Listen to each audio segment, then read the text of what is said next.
আমার বিয়ের মাসখানেকও হয়নি, আমার স্ত্রী আমাকে ডিভোর্স দিতে চায়। ডিভোর্সের কারণ হিসেবে সে আমার শ্বশুর শাশুড়িকে বলেছে আমি নাকি পুরুষত্বহীন, আমার দ্বারা নাকি কখনো বাচ্চার বাবা হওয়ার সম্ভাবনা নেই। কথাগুলো শুনে আমার লজ্জায় অপমানে মরে যেতে ইচ্ছে করছিল। আমার স্ত্রীকে অনুকে নিতে শ্বশুর বাড়ি এসেছিলাম, কিন্তু শ্বশুরের মুখ থেকে আমার পুরুষত্ব নিয়ে কথা শুনতে হবে সেটা কখনো ভাবিনি। আমি শ্বশুরের পাশে বসে থাকা আমার শাশুড়িকে বললাম, মা, অনুকে একটু ডাকবেন, ওর সাথে আমি কিছু কথা বলতে চাই। শাশুড়ি সোফায় বসে থাকা অবস্থায় অনুকে কয়েকবার ডাকলো, কিন্তু অনু আসলো না। তাই শাশুড়ি উঠে অনুর রুমের দিকে গেলেন। আমার শ্বশুর তখন আমার কাছে নিচু সুরে বললেন, বাবা, শ্বশুর হয়ে তোমাকে বলতে লজ্জা লাগছে, তবু বলছি, তুমি ভালো কোনো ডাক্তার দেখাও। তোমার তো টাকা পয়সার অভাব নেই, দরকার পড়লে দেশের বাইরে চিকিৎসার জন্য যাও। যদি সুস্থ হও তবেই তোমার সংসারে আমার মেয়েকে পাঠাবো, তা না হলে না। শ্বশুরের কথা শুনে আমি মাথা নিচু করেছিলাম। ওনার কথার কোনো জবাব দিতে পারছিলাম না। অপেক্ষা করছিলাম শুধু অনু আসার জন্য। কিছুক্ষণ পর অনু রেগে আগুন হয়ে ড্রয়িং রুমে আসলো। আমি কিছু বলার আগেই ও রাগে চিৎকার করে বলল, আপনি এখনো কোন মুখে এখানে বসে আছেন? আমি আপনার মতো কোনো হিজড়ার সাথে সংসার করব না, আপনি চলে যান। অনুর মুখ থেকে কিছু কথা শোনার পর আমি মাথা নিচু রেখে আমার শ্বশুরকে বললাম, দেশের বাইরে চিকিৎসা করালেও আমার এই অসুখ ভালো হবে না, তার চেয়ে বরং আপনারা ডিভোর্সের ব্যবস্থা করুন, আমি সাইন করে দেব। এই কথা বলে আমি বাসা থেকে বের হয়ে আসলাম। রাস্তায় হাঁটছি আর ভাবছি অনু আমার সাথে কেন এমনটা করলো। বিয়ের দ্বিতীয় দিন রাতে আমি যখন ওর কাছে যাই তখন ও মাথা নিচু করে বলছিল, আমায় কিছুদিন সময় দিন, আমি এখনও এসবের জন্য মানসিকভাবে প্রস্তুত নই। আমি তখন ওর হাতটা ধরে বলেছিলাম, তোমার যতদিন ইচ্ছে সময় নাও, আমার কোনো সমস্যা নেই।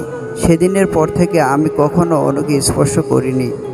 একই বিছানায় ঘুমিয়েছি, অথচ কখনো অনুকে স্বামীর অধিকার দেখিয়ে ওকে কাছে আসার জন্য জোর করিনি।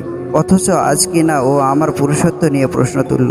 ওকে সময় দেওয়াটা আমার ভুল হয়েছে, নাকি ওর সাথে কেন আমি জোর দেখাইনি সেটা আমার ভুল হয়েছে, আমি ঠিক বুঝতে পারছিলাম না। বিয়ের 1 মাসের মাথায় স্বামীকে ছেড়ে স্ত্রী চলে গেছে, এটা সমাজের মানুষ কখনোই স্বাভাবিকভাবে দেখে না। সমাজের প্রতিটা মানুষের কাছে আমি হাসির পাত্র হয়ে গিয়েছিলাম। রাস্তায় চলাচল করার সময় এলাকার ছোট ভাইরা পর্যন্ত আমায় দেখে মজা করে বলতো, কলিকাতা হারবালের ফাইল যথেষ্ট, মূল্য 1490 টাকা। আমি এইসব কথার কোনো জবাব দিতে পারতাম না, মাথা নিচু করে চলে যেতাম।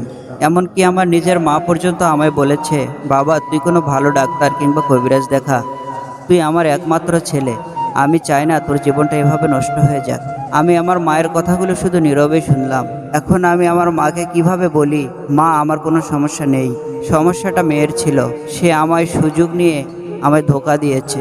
2 বছর পরের ঘটনা, রাস্তায় হুট করে আমার প্রাক্তন স্ত্রী অনুর সাথে দেখা। অনুকে দেখে আমি বেশ চমকে গেলাম। এই অনু আর 2 বছর আগের অনুর মাঝে অনেক তফাৎ। চেহারাটা একদম ভেঙে গেছে, চোখের নিচে কালো দাগ পড়েছে। অনু আমায় দেখে নিজ থেকেই শুকনো হাসি হেসে আমায় বলল, কেমন আছেন? আমি বললাম, আমি ভালো, কিন্তু তোমার এই কি অবস্থা?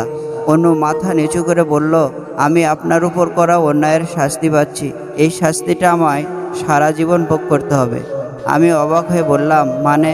অনুর চোখের জল মুছতে মুছতে বলল, আসলে আপনার সাথে বিয়ে হবার আগে থেকেই আমার এক কাজিনের সাথে আমার প্রেমের সম্পর্ক ছিল, কিন্তু আমরা ভয়ে কারো পরিবারকে জানাতে পারছিলাম না।